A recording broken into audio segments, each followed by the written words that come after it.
മോനെ അങ്ങനെ പറഞ്ഞാൽ ഒരുപാട് ഫുഡ് അവോയ്ഡ് ചെയ്യേണ്ടി വരും. അതിനേക്കാൾ ബെറ്റർ ഞാൻ വേറെ കാര്യം പറഞ്ഞുതരാം.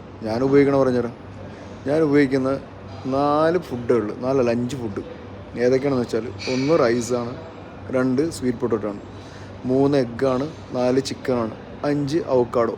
ഇതല്ലാണ്ട് ഒരു സാധനം ഞാൻ കഴിക്കുന്നില്ല. അതുകൊണ്ടാണ് നമ്മളിത് മെയിൻറ്റെയിൻ ചെയ്ത് പോകുന്നത്.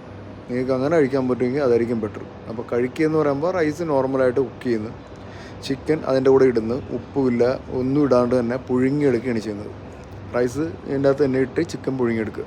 എഗ്ഗ് എന്ന് പറയുമ്പോഴത്തേക്ക് നമ്മൾ ഫ്രൈ പാനിലിട്ടിട്ട് പാൻ കേക്ക് ഉണ്ടാക്കുകയാണ്, സ്വീറ്റ് പൊട്ടറ്റോയും ഇതും കൂടി. ഇതാണ് ഞാൻ കണ്ടിന്യൂ ചെയ്യണത്, അല്ലാണ്ട് വേറെ സാധനമില്ല. അവക്കാഡോ, അതിൻ്റെ കൂടെ ഒരു അവക്കാഡോ ഡെയിലി കഴിക്കും. പിന്നെ വെജിറ്റബിളായിട്ട് കുക്കുംബർ, ക്യാരറ്റ്, ഇത്രയും സാധനം അല്ലാണ്ട് ഒരു സാധനം ഞാൻ തൊടുന്നില്ല. ഇപ്പോൾ ഇനി ആൾക്കാർ പറയും അതല്ല എൻ്റെ കൂടെ സ്റ്റിറോയിഡ് ഉപയോഗിക്കുന്നില്ലേ, അത് നമ്മൾ ആവശ്യമുള്ളപ്പോൾ ഉപയോഗിക്കും കേട്ടോ. ഇത്രയുള്ള കാര്യങ്ങൾ.